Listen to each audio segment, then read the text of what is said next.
The biggest problem on the planet today is fear. It's been a problem for a long time, but it's a huge problem now. It's getting bigger every day, and the reason that fear is a problem, of course, is that it affects everything. Everything we think and say and do, all the decisions and choices we make, all of our reactions, all of our responses, everything that we're experiencing can come from only one of two places. Conversations with God has made that very clear to me.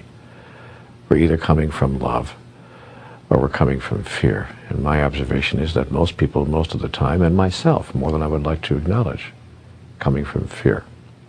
So we have to look at our fears and find out, what is fear anyway? What is it all about? What are we afraid of? And what impact is it having on the choices and decisions and the creations for which we have made ourselves responsible? By the way, that's one of the first fears that there is, the fear of being responsible, the fear of placing ourselves in a position of responsibility for all that we are creating.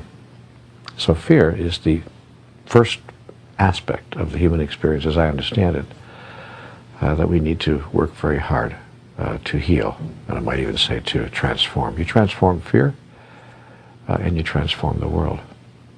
Now let's take a look at what it is that we're afraid of. First of all, as I observe it, we're afraid of life itself, and so much that goes on in life. We're afraid of life because we're afraid of death. Conversations with God says that all fear, ultimately, is a fear of death. If you're not afraid to die, then you're not afraid to live. But how can you not be afraid to die? Well, you cannot be afraid to die if you understand what death is, and as a result of that understanding, you understand what life is. The wonderful book Home with God in a Life That Never Ends explains all this in extraordinary detail. It talks about the moment of our death, the process of death itself, and the reason that we're experiencing life as we are on this planet. I would suggest that anybody who wants to know more about this particular subject take a good look at that book. It's very difficult after reading that text to be afraid at any deep level of dying. And when that fear goes away, as I said, then fear of life disappears as well. We're afraid of nothing and no one because, and there's a very good reason why. See, all fear is based on the idea that we need something. That's what fear is, really. You want to know what fear is defined? The definition of fear is the thought that we are not going to be able to have something we think we need. It's as simple as that. The person who doesn't need anything has no fear of anything. When I don't need anything from you, I don't fear you. When I don't even need my own life, in a sense, when I don't think that I need this particular version of life in this particular physical form, then I'm not afraid even if you kill me. Then I really don't need you for anything. I don't even need you to stop killing me.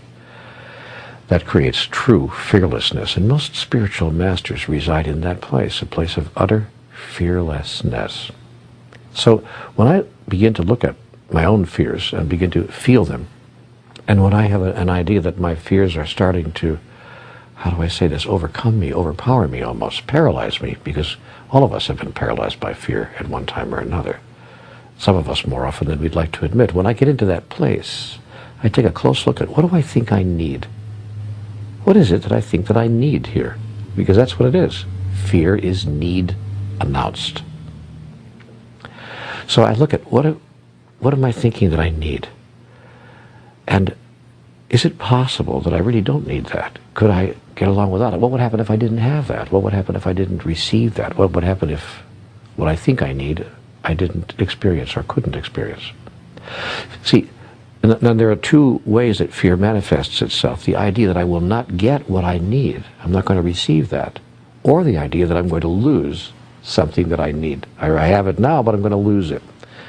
And that's most often presenting itself in human experience, as I observe it, in relationships.